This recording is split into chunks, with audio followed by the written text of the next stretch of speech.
Ang nag-aapoy na puso. Ako po si Father Fiel Pareha at ito po ang ating segment, ang Daily Devotion, na kung saan tayo po ay magdarasal, magbabasa at magninilay kasama ng salita ng Diyos sa buong taon. Manalangin tayo. Sa ngalan ng Ama, ng Anak at ng Espiritu Santo. Amen. Halina, Banal na Espiritu, iwanagan mo ang aming puso at isip nang maunawaan at may sa buhay namin ang iyong salita. Amen.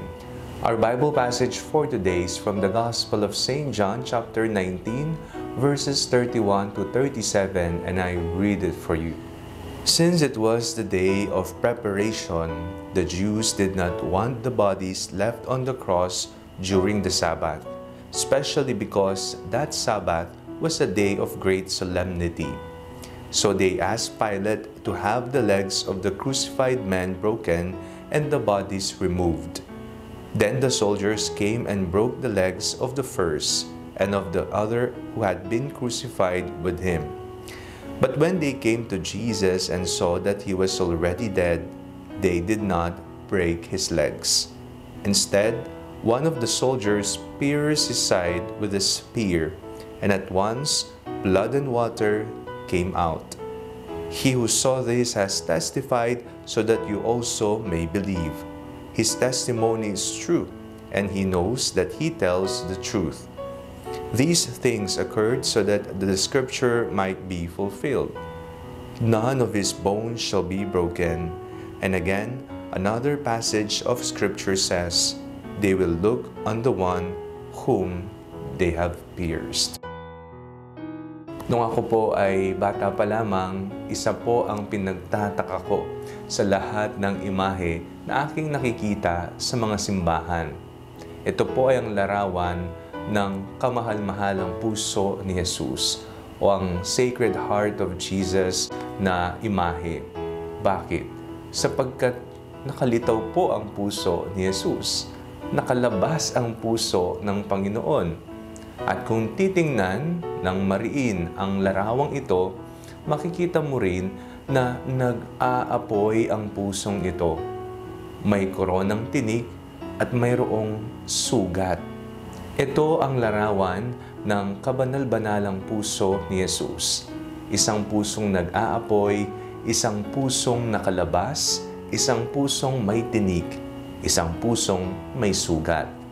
Kaiba sa mga larawan na normal nating nakikita sa ibang parokya. Ang sagradong puso ni Jesus ay isang pusong nag-aalab. Nag-aalab sapagkat nagmamahal. Ang ating ebanghelyong binasa sa araw na ito ay nagbibigay sa atin ng pagsasalarawan sa mga totoong nangyari nang ang Panginoon ay ipinako sa krus at namatay. Nang makita ng sundalo na patay na si Jesus, hindi na binali ang kanyang mga binti.